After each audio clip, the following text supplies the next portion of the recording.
What's going on, everybody? Dante Carter here with Beyond the Brand on Hits 92.3. I just want y'all to know I'm amped. I'm excited about our guest today. We had a brief conversation. Well, not brief. It was a 96-minute conversation on Friday, and she really spoke some life into a brother. She let me know I need to make sure that I fired myself in a few areas, or resign was the word, in a few areas, so that I could be the visionary that I am. And it was just such a powerful conversation. I'm amped up, I'm excited, and I want to introduce you all to Nicole Henderson of Nicole Henderson and Associates. Nicole, thank you so much for joining us today. Yes, it's such a pleasure to be here today and just to be able to share, and our conversation blessed me too, so you were not alone in that. Let me ask you this. Uh-huh. How you feeling? I'm feeling good. How you feeling? You feeling?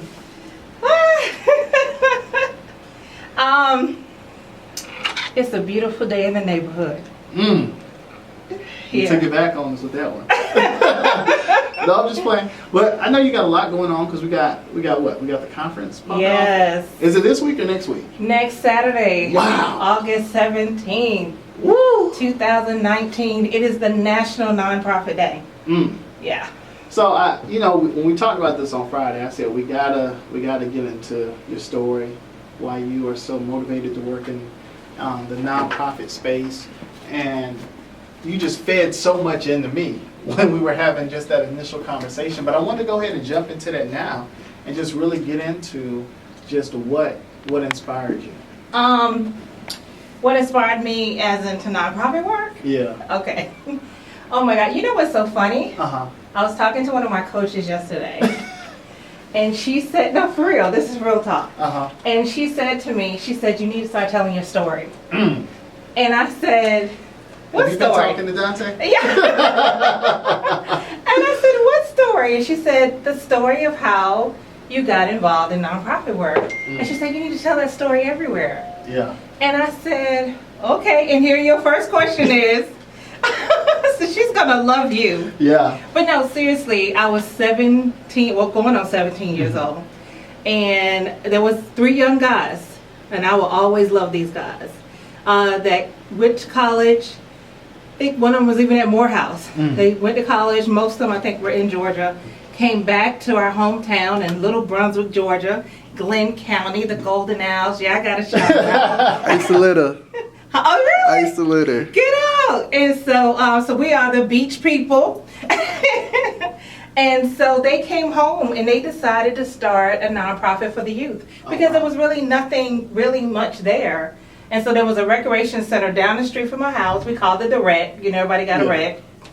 And they got these youths together, and it was called the Youth Initiative Project. Wow. And we nicknamed it YIP, YIP Initiative, YIP Incorporated.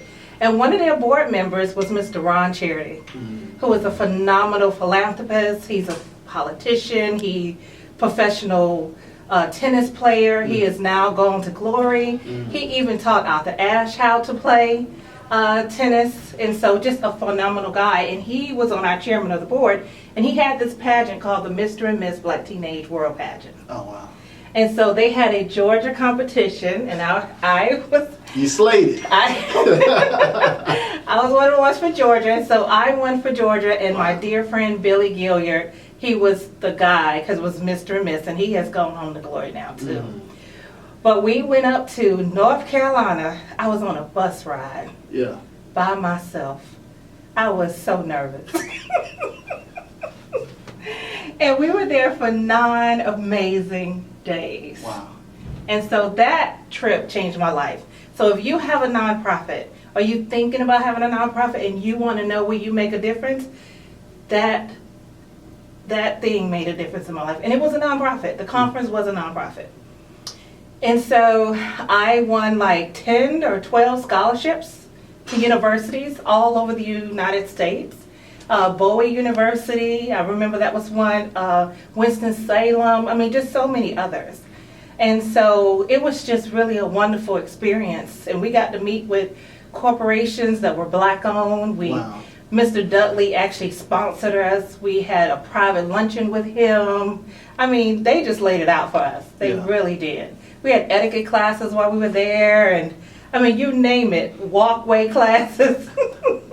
We had rap sessions at night where we talked about real stuff because one of the participants that was supposed to come, he committed suicide. Oh, wow. And so we talked about that. And then when so many kids made a decision, like they were talking about committing suicide, and he asked how many of you all thought about it. You should have saw the hands in the room. Yeah. And I'm looking around like, what's wrong with y'all? Yeah. y'all got both y'all parents at home, or stuff like that. And my grandmother raised me. Yeah. And so I made a decision then that when I have children, I'm gonna be there for my child. Wow. And I have a 22-year-old and I was there for him. So that started out. So I came working with them, and then when I went to college, I came home and I were in their summer programs. And that was the beginning of it. And you just kept rolling from there. Kept rolling from there, and then I was interested in government, and so I started working in city and county government. And while I was doing that, I always started writing. I started writing grants, and I wrote grants for the city and the county and the sheriff's office. I mean, you name it. Everybody. Churches. You get a grant writer. You get a grant writer. You get a grant writer. Everybody's going to get a grant writer. Yeah. And then over the years, I just developed the consulting business, and I used to do A to Z. I don't do A to Z anymore. That'll wear you out. Yeah. Doing the whole nine? Yeah. And so, one of the things that I was talking about before you came in is just how much life I felt like you spoke into me on. I kept bragging about it. I even did the reenactment of Dante, the Lord has spoke to me. There's something in your life that you need to let go of. And I'm like, my life? And I'm doing whole self-evaluation and self-reflection. And I'm like, man, well, maybe it's some people I don't need to talk to anymore. Let me kick them out. But I was just talking about how important it is to have those people in your life that speak to you in that way. Because there's no way of getting to that next level. Whatever your next level is, there's no way of getting there unless you have people in your life who are able to challenge you in those ways. And I sat back and I could see so much of just when it comes to consulting, how it just flows out of you with even what you were able to do with me. And I just wanted you to kind of elaborate on that a little bit so people can get a sense of what they're getting at this conference as well. Oh, thank you. And I'm so blessed by what you said. That's so beautiful. And I didn't pay you to say that. That's because you spoke to my soul. Amen. No, seriously, the conference is amazing. There are 8 powerful speakers that will be speaking anything from training and development to, staffing, capacity, fundraising, growth, trust, how to create a trust to protect your family as well as your business. Yeah. There's a media specialist on there that is an Emmy winner that will be talking about media and television and how to write your story for your nonprofit. And I will be teaching on the biggest giving day of the year, which is Giving Tuesday. Yeah. And, as well as some other things about how to leverage your resources, because we have to understand that resources is sort of like food. Yeah. But being resourceful is the muscle. Yeah. So we have to learn to be more resourceful and use our resources in order to leverage those, in order to grow. And so it's just a plethora of things we're going to. And then we have a lady that's going to be talking about social enterprise, because I believe that every nonprofit needs a business success model. Yeah. For their corporation, and not just looking at grants as a way. But speaking of grants, we have a phenomenal grant writer that will be teaching them the art of grant writing as well as what a successful nonprofit needs to know to be successful. So you see what shirt I'm wearing today, right? I see you, Superman. Superman! But I like, it's so funny because I've got a pair of Superman socks that I wear. So like if I've got a client and they've got a big press conference or something they're doing, I'll put on my Superman socks, just so they know. But the reason that I got more interested in Superman was when they did that Last Man of Steel. And they said, oh, you have an S on your chest. And he said, no, it's not an S. But in Krypton, this is the symbol of hope. And I was like, what? I'm going to walk around with the symbol of hope on my chest. Yes. But that's what I hear coming from you. You know, and that's what I was, you know, my other shirt's over here in my bag, and I kind of took it off. I was like, I'm going to wear some hope, and I walk in. But it was, That's so true. I sit back and I think about the work that you're doing with nonprofits, because you're not, I mean, we're talking about nonprofits, right? We're talking about people who really have a heart for their communities and being able to change their communities. Mm-hmm. And so what are some of, maybe, well, you don't have to share some, but what are one of the stories that kind of hit you, you know, the hardest from your nonprofit work? And not hard in a bad way, but hard in just, wow, like, this is why I do it. Oh my gosh, Dr. That's a hard question because there's so many. Mm-hmm. I mean, really, really so many. I'll give you an example of one of the speakers who's going to be our keynote speaker that's going to be talking about social enterprise. She is a survivor of human trafficking. Oh, wow. She was kidnapped at 18. Wow. And she was forced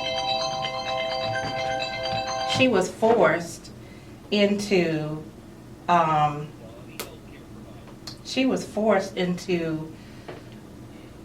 labor, you know, sexual labor. And what happened was when I don't want to tell her whole story because she's going to tell that story at the conference, so I need to be there. Yeah. But when they were younger, which people need to understand about human trafficking, it's not some degraded person or a homeless person or any of that. They go into middle class and now upper class neighborhoods. They're now targeting the elite and the wealthy. And they become part of the neighborhood. Oh, wow. And so they had groomed these kids for 3 years. I mean, they had become part of the church. They had become part of the society. And they convinced these parents to let them take their kids on a trip to New York. Mm. And when they went on that trip to New York, they forced them into sex. And told them, if you tell, I'm going to kidnap you. I'm going to kill your parents. Mm. And so when they got back, they didn't tell. But when they got back, so many months or time later, I can't remember the exact amount, they came back and kidnapped her. Mm. And some few others. And she was in that until she was able to get out. Wow. So she started an organization, and now she's an advocate for human trafficking, not only domestically, but also internationally. And she has a program called Join the Switch. Yeah. And so she does all types of programs, but she first started out with a home for women who've come out of human trafficking. And she used social enterprise and has not had any grant funding really until recently. Wow. And so now she's getting, you know, these really nice grants being afforded to her. And that's why I want to tell people, you can be successful. And even though she didn't have grants through social enterprise, she raised hundreds and hundreds of thousands of dollars in order to meet the needs of their population that they were serving. Wow. So when you say social enterprise, let's dig into that, right? What is social enterprise? What is that? What comes along with that? What is that exactly? Social enterprise is the same as earned income. I'm going to give you something you could recognize. Okay. We all recognize it in February. What do we buy in February that comes in a box and tastes real good? Chocolates. Chocolate. Girl Scout cookies. Oh, Girl Scout. And so Girl Scout cookies is a form of a product that these girls are selling to the public that's raising over $700 million a year for Girl Scouts. 700 million? 700 million. Yes. Wow. I'm going to go. They produce over 200 million boxes of cookies at $3.50. So I'm assuming at this point they've got their own little warehouse. They right? do. Okay. Yeah, they share with the baker that actually, yeah.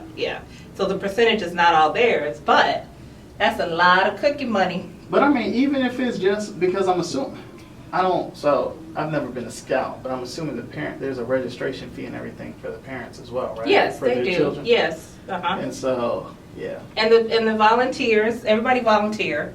So Man. there's not really much salaries. Yeah. But that's a whole lot of money. There's That's a whole lot of money. I'm just trying to figure out where the money going. Yeah. Oh no, they do a lot of programs and they support different things. But I'm just using that as this is not say anything against Girl Scouts. I'm saying they're a wonderful example of social enterprise where other people, other nonprofits, and let me tell you another form of it. Museums sell tickets. Universities sell tuition. Yeah. That's social enterprise. Okay. Well, no, it helps because, and this wasn't a knock on them. So as soon, typically when I hear big budgets, my mind kind of goes in like accounting mode and okay, what goes where, and I'm just always trying to figure. That's just how my mind works. Right. And But that's why I was asking, like, $700 million, you know. What? Well, Girl Scouts are all over the world. That's true. That's true. I mean, jeez. Yeah, I mean, but you will be surprised of what the budgets of museums are. You know, these museums have 30 million, 60 million, over $100 million in their budget as museums. So, and those are nonprofits. Oh, wow. So, but what's a thing you got to understand is when you're doing social enterprise, you have to make sure it's directly related to your mission. Okay. So if it's directly related to your mission, then the funds are tax deductible. Now, I'm not trying to be anybody's accountant, but that's pretty much the rule. Now, you have to give it to your accountant as to if every itemized thing is just directly related to your mission. Mm-hmm. But if it's indirect to your mission, then you may be doing what they call unrelated business income. Mm-hmm. And you could be taxed on that because the IRS allows about $1,000 of unrelated business income. And so anything above that, you have to talk with your accountant on how you'll handle that. But I'm gonna give an example. There's a special needs they work with children with special needs, and it's actually called special needs, and it's a storefront. Mm-hmm. So it's a storefront where they make popcorn, and they also give birthday cakes to any child who's have a birthday and their parents can't afford it. Wow. But they also, on the profit side, they make wedding cakes. Wow. And so here you got these two entities running together through social enterprise. Wow. You're throwing a whole lot of knowledge at me. Now, I did notice when I got your bio and everything, I was reading through it, and there were one of the questions on there that talked about millennials' roles in nonprofits. Yes. And I was like, yeah, we probably got a whole lot of millennials listening to us right now. Oh, yes. You know what was so beautiful? I'm so glad you brought that up. My person that's doing my promotions, she said, you know, Nicole, we should reach out to some colleges and invite some university students to come to the conference. I said, you know, you're right. I didn't even think about that. And then she said, my daughter has a friend who's young. She's in college and she's want to start a nonprofit. Mm-hmm. And so I said, well, tell her to contact me. I said, I'll give her a student rate. Oh, wow. So we literally created like this student rate for the students to be able to come.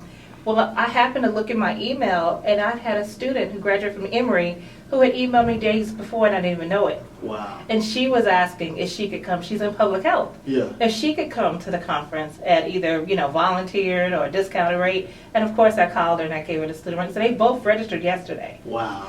And so these young people, I have another student that I'm helping get her nonprofit. She's 18 years old. Mm-hmm. She's still in high school. This is her senior year. And her nonprofit is Brains, Beauty, and Books. Wow. Because when she was young, she was bullied. She felt like it took her a while to get her comprehension where she needed to be. Her confidence had gotten shot. And now she started her own makeup line. Wow. And so I'm so proud of Rashar. I know Mom don't mind me putting it out there. Her brand is Shishar. Shishar. I love that.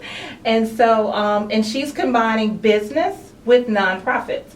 So I really try to encourage people to look at joint ventures because they can go hand in hand and be able to help each other.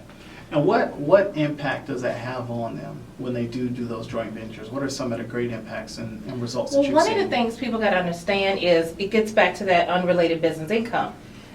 No one owns a nonprofit. It is a public trust. Gotcha. So when you are doing things, if you own a property, like say you wrote a book or you have a product line, mm-hmm. you need to own that. And then you donate it to your nonprofit, because if you let the nonprofit own it, then you don't own it, the nonprofit does.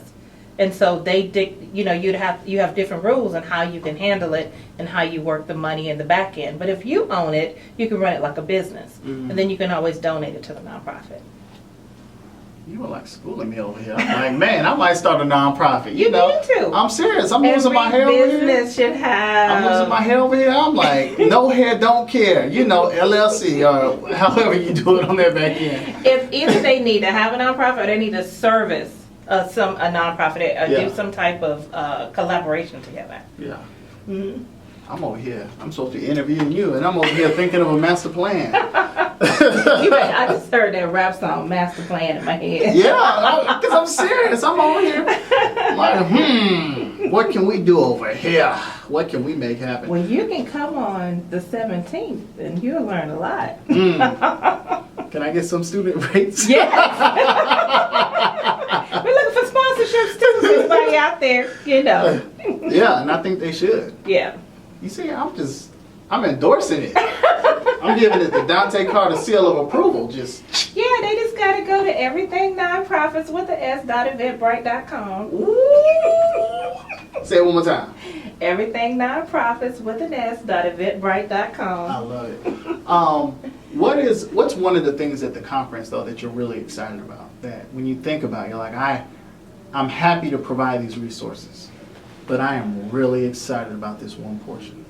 I have to say the speakers. Mm-hmm. You know, these speakers are just phenomenal. That was the first part that I worked on. Yeah. Before I had a venue, before I had anything. I mean, the story from the main speaker that you just shared. I'm Yes. like, man, in the suburbs, you know, it's like you work hard to get out the inner city and into the suburbs, and then Yes. they gentrify everything. You come back, but Yes. you just don't expect certain things to happen. And you know, me Yes. being the father of a daughter, I mean, it just kind of helps me to be more aware Mm-hmm. because it's just, We have to educate and equip our children young. yeah, Because they groom them, yeah, and they look for children who needs attention, who parents working all the time. You think, you know, it's good to work, it's good to, you know, to provide for your families, but it's not good to ignore your children. And so, trust me, there's somebody out there figuring out how they can maximize, or the word not even take advantage of that. I got a bat in my house. And I just, you know what's so funny? Every time I look at this bat, I've never been good at baseball. Yes. Never been good at baseball. But there was one time when my grandfather took me out to play, and I hit a home run. That was the only time. Everything else was strike, strike, strike, strike. But I just managed to hit it the right way. And so every time I think about those stories that you just shared, I grab my bat, and I'm just like, it ain't the ball I'm hitting this time. I'm like, home run. Yes, yes. But yeah, You know, it's tough. It's One tough. of the when you talk about the speakers, one of the speakers is talking about money sense. Mm. Because a lot of times when we start a nonprofit, we equate our money thoughts that we have also to our businesses. Yeah. And so you can't have that in a nonprofit. You got to really exercise that money sense. Yeah. And you got to really have a better understanding of money and even how to ask. Because I've heard people say, I feel like I'm begging. Well, that's not what you do in a nonprofit. You're not begging. You are speaking for those who cannot speak for themselves. You are the voice and the feet and the hands for those who cannot ask for themselves. And when you look at it from that point of view, then it's not about you. Yeah. It's not about us. It's about the people that we're serving. So you know what I'm asking you to do, right? What? I'm asking you to put your spiritual hat back on. Because you know we got to wrap up here in a little bit, but I want you to put your spiritual hat on. Okay. And I want you to give us some words of wisdom. Wow. Let me say, every day is a gift. That's why we call it the present. Woo! And when you're not mindful of that present, you lose sight of the gift. And so learn to be more mindful. We'll take better care of ourselves. We'll take better care of the people who we love. And we'll take better care of our businesses. But we have to be mindful. We have to understand that the present is a gift. We're not supposed to be looking to the back.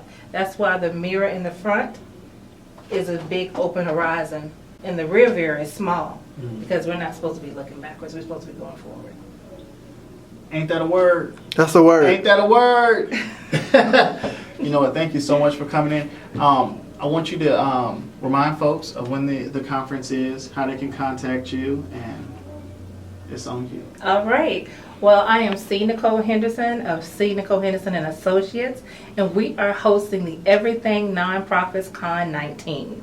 And it is going to be at 103 West Atlanta. Yes, I did say we're going to be in style on Saturday, August 17th, 2019 from 9 to 6 p.m. Our keynote speaker is phenomenal. We have 8 other additional speakers that will be putting it down. So you want to come get knowledge, training, understanding, development, and learn how your nonprofit can have 6 and 7 figures in its budget. I want to have 6 and 7 figures in my budget. But until then, I'm going to be grinding all my life. So let's see if we can get this thing rolling with Mr. Nipsey Hussle. Is it rolling? I don't hear it rolling. We're going to play it though. There we go. Y'all hear that? Here. Been grinding Oh all my yeah. life. There's grace over the grind, though. There is a lot of Slice. it. Got to roll the dice, that's why. All my life, I've been grinding all my life. Look, all my life, been grinding all my life. Sacrifice, hustle, pay the price. Want a slice.